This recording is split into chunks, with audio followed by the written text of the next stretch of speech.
आज जो मैं आपको बताने जा रहा हूं वो लोकतंत्र के लिए बेहद खतरनाक है व्यूअर्स।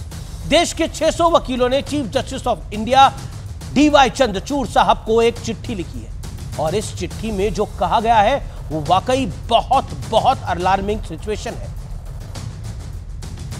इसलिए सबसे पहले यह जान लीजिए कि इस पत्र में क्या कहा गया है। आइए आपको बताता हूं। एक विशेष ग्रुप देश में न्यायपालिका को कमजोर करने में जुटा है। इस विशेष ग्रुप का काम अदालती फैसलों को प्रभावित करने के लिए दबाव डालना है।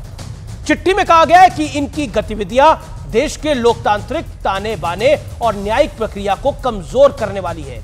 यह खास समूह अलग अलग तरीकों से प्रपंच कर रहे हैं, इससे न्यायपालिका की गरिमा को नुकसान होता है। ये समूह ऐसे बयान देते हैं जो सही नहीं होते हैं, ये राजनीतिक लाभ के लिए ऐसा करते हैं। प्रधानमंत्री मोदी ने भी चिट्ठी पर अपनी प्रतिक्रिया दी है। प्रधानमंत्री मोदी ने एक्स पे लिखा है कि दूसरों को डराना धमकाना कांग्रेस की पुरानी संस्कृति है।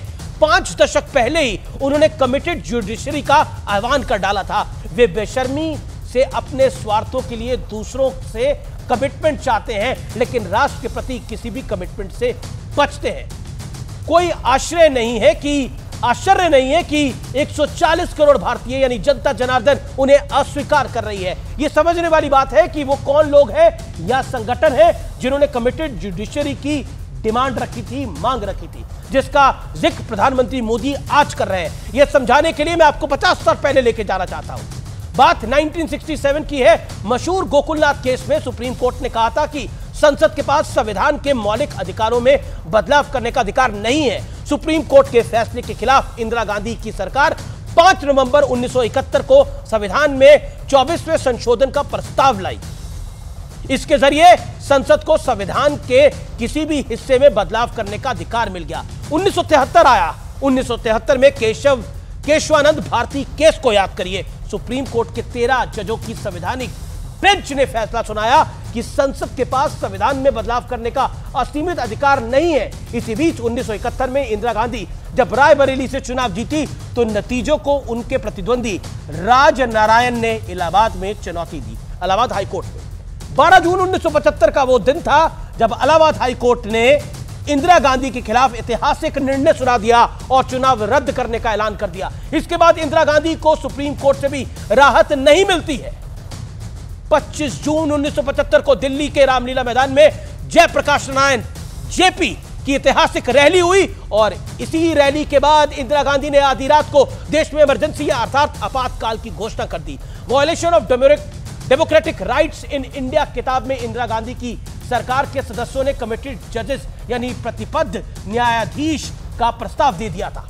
इसके अलावा कुछ और किताबें और तथ्य हैं जो दावा करते हैं कि इंदिरा गांधी और कांग्रेस देश में ऐसी न्यायपालिका चाहती थी जिसका कमिटमेंट सरकार के प्रति हो, कांग्रेस के प्रति हो। इसका मतलब यह है कि अदालतों से मनमाफिक फैसले की उम्मीद की जाती थी। आज भी अगर हम देखें तो अयोध्या का फैसला आने पर खुलेआम सुप्रीम कोर्ट पर सवाल खड़े करे जाते हैं। तत्कालीन सीजेआई रंजन गोगोई की मंशा को कटघरे में खड़ा करने का प्रयास हुआ, लेकिन अगर प्रधानमंत्री के खिलाफ विवादास्पद बयान देने वाले कांग्रेस नेता पवन खेड़ा को सुप्रीम कोर्ट से राहत मिले तो सब सही हो जाता है। लेकिन अगर राफेल के मुद्दे पर मोदी सरकार को क्लीन चिट मिल जाए तो फिर से सुप्रीम कोर्ट पे शक जता दिया जाता है। लेकिन चंडीगढ़ मेयर चुनाव में बीजेपी को झटका लगे, आम आदमी पार्टी को लाभ हो जाए, जीत जाए तो इसे संविधान और लोकतंत्र की जीत करार दे दिया जाता है। शायद इसी सिलेक्टिव शक के माहौल के खिलाफ 600 वकीलों ने अपनी चिंता जाहिर की है, जिसमें बड़े बड़े नाम है जी, हरीश साल्वे, हितेश जैन, बड़े बड़े नाम है। कुछ ऐसा ही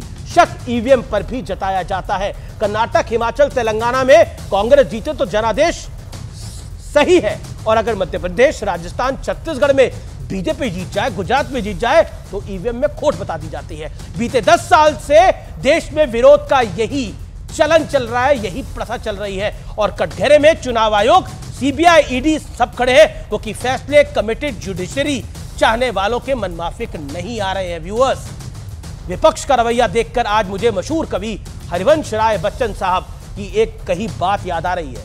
मन का हो तो अच्छा, मन का ना हो तो और भी अच्छा, क्योंकि जब आपके मन का नहीं हो रहा होता तो वो ईश्वर के मन का हो रहा होता है, और ईश्वर कभी भी पक्षपात नहीं करते। आज की इस खबर का सार बस यही है, दोष देने की बजाय कर्म करो और फल ईश्वर पर वासुदेव कृष्ण पे छोड़ दूं। नमस्कार।